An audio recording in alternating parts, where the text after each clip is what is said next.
It started with a sound, a soft vibration on the wooden table. Just my phone, buzzing quietly. I almost didn't pick it up. I was tired, lost in my thoughts, and the house felt heavier than usual that night. But something made me look. One tap, and there she was.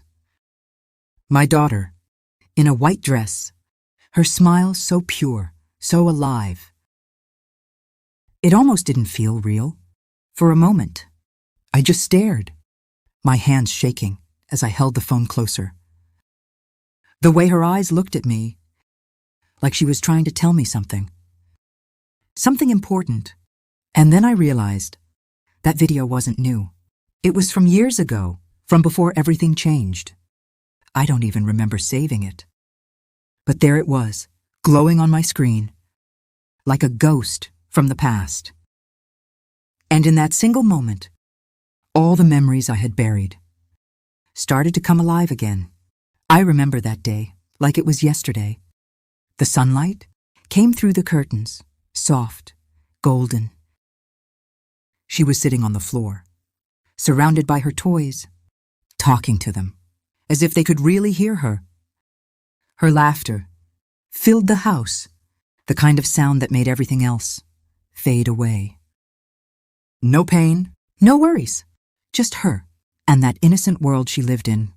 I used to sit by the doorway, watching her quietly, not wanting to interrupt her tiny conversations. She'd look up sometimes and smile at me, and I'd smile back, pretending I was fine, pretending I wasn't tired, or scared, or slowly breaking inside.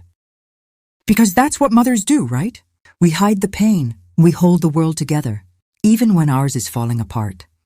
But that day, I felt something strange, a silence deep inside me, like a warning.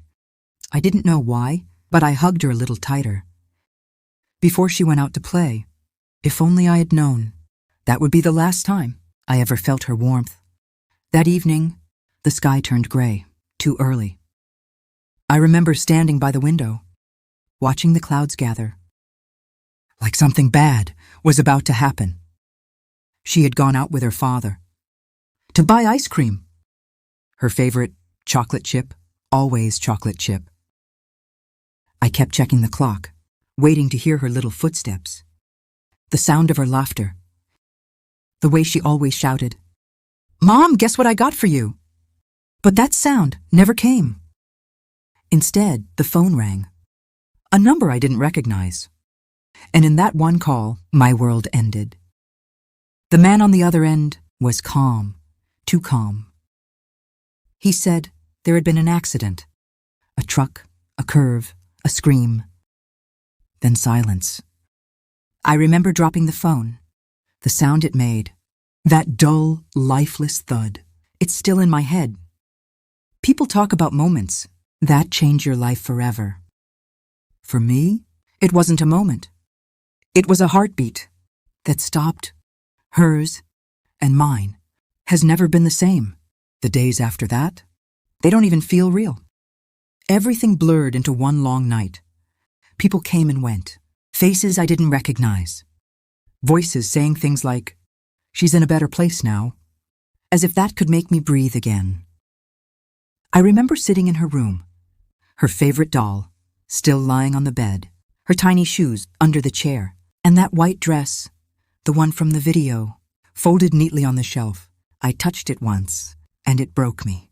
The fabric still smelled like her, like sunlight, soap, laughter. Everyone kept telling me to eat, to rest, to move on. But how do you move on when the world has stopped moving with you?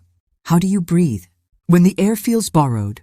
At night, I would wake up thinking I heard her voice, a whisper, a giggle. I'd run to her room, but there would be nothing, just silence, just that unbearable, heavy silence that follows loss. Sometimes, I'd sit by the window until morning, waiting for a sign, something, anything, that she was still somewhere, close. And maybe she was. Time doesn't heal. Whoever said it does. Never lost a child. Days turned into weeks, weeks into months, and yet every corner of the house still whispered her name.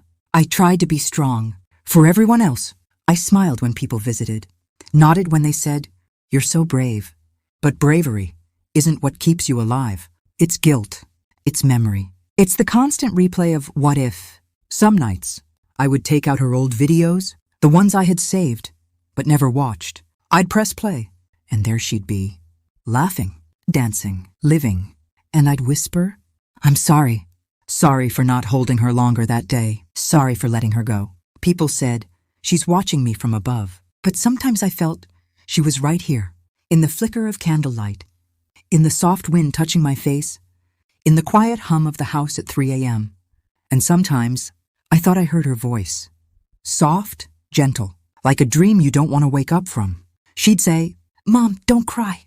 But how do you not cry when love has nowhere else to go? Days turned into weeks, weeks into months, and slowly, the house felt quieter, but not empty. He still came by sometimes, never unannounced, a newspaper, some fruits, medicine, small gestures, heavy with unspoken words. We would sit on the porch, sipping tea in silence.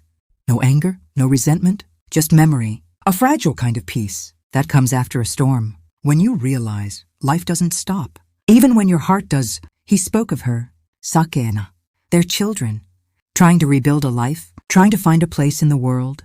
I listened quietly, nodding, no jealousy, no bitterness, just acceptance. One day, my daughter asked me, "Mom, do you regret loving him?" I smiled. "No," I said softly. "Love is never a mistake. It's people who forget what it means." Sometimes, I sit in the garden alone, watching the sun fade behind the trees. The birds return to their nests. The air smells of wet earth and jasmine.